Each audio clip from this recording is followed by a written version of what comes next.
ஐயனார் துணை சீரியல் நெக்கான எபிசோடில் சந்தா வந்து சேரன் கிட்ட சொல்லுவாங்க, நான் ப்ரெக்னென்ட்டாலாம் இல்லை, போய் சொன்னேன், கல்யாணத்தை நிப்பாட்டுறதுக்காக வேறு என்ன பண்ண முடியும், நீங்கள் வரலனாலும் நான் அதான் சொல்லியிருப்பேன் அப்படின்னு சொல்லுவாங்க. அதுக்கப்புறம் தான் சேரனுக்கு நிம்மதியாகவே இருக்கும்.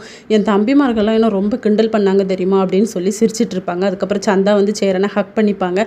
பல்லவனுக்கு வந்து தண்ணி தாகமாக இருக்குன்னு சொல்லிட்டு பாண்டியன் வந்து தண்ணி கேட்பாரு. ஆனால் அவங்களுக்கு வந்து புரியவே செய்யாது. அப்புறமா அவங்க லாங்குவேஜில் சொன்னதுக்கப்புறமா தான் தெரியும், உங்களுக்கு வந்து எங்கள் லாங்குவேஜே தெரியல, எப்படி இருக்க போகிறோன்னு சொன்னால் சந்தா அன்றைக்கி வந்து எல்லாம் தெரியும் அப்படிங்கிற மாதிரி சொல்கிறாரு நம்ம பல்லவன். சேரன் வந்து அவங்க தம்பிமார்களெல்லாம் தனியாக கூப்பிடுவாங்க. சந்தா வந்து ப்ரெக்னெண்ட்டாக இல்லை, கல்யாணத்தை நிப்பாட்டுறதுக்காக போய் சொல்லியிருக்கா, நம்ம வரலனாலும் அதே போய் தான் சொல்வாலாம் அப்படின்னு சொன்ன உடனே அதுக்கப்புறம் தான் எல்லாத்துக்குமே நிம்மதியாகவே இருந்துச்சு. நம்ம இதையே மெயின்டைன் பண்ணிக்கலாம் அப்படின்னு சொல்லி பாண்டின்னு சொல்வார். எனக்கு ஒன்றும் இது புதுசு இல்லை, வானதி கூட கல்யாணத்தை நிப்பாட்டுறதுக்காக இதை தான் சொன்னா அப்படின்னு சொல்லி. அதுக்கப்புறம் என்கேஜ்மெண்ட்டுக்கு நாங்கள் என்னென்னலாம் பண்ணணும் அப்படின்னு சொல்லி கேட்பாங்க. நீங்கள் எதுவும் பண்ணாண்டா பொண்ணுக்கு வந்து ரிங் எடுத்துகிட்டு வாங்க, நாங்கள் மாப்பிள்ளைக்கு வாங்கிக்கிறோம் அப்படின்னு சொல்லிட்டு அளவும் வாங்கிக்கிறாங்க. அதுக்கப்புறம் எல்லாருமே வீட்டை விட்டு கிளம்பும் போது சந்தா ஓடி வந்து சேரன் கிட்ட கையை பிடிச்சி நின்று பேசிக்கிட்டு இருப்பாங்க. உடனே சேரன் சொல்வார், இந்த ஒரு வாரம் சீக்கிரம் போனால் நல்லா இருக்கும்ல அப்படின்னு சொல்லிட்டு அனந்தமி 3 பேருமே கிண்டல் பண்ணி சிரிச்சிட்டு இருப்பாங்க.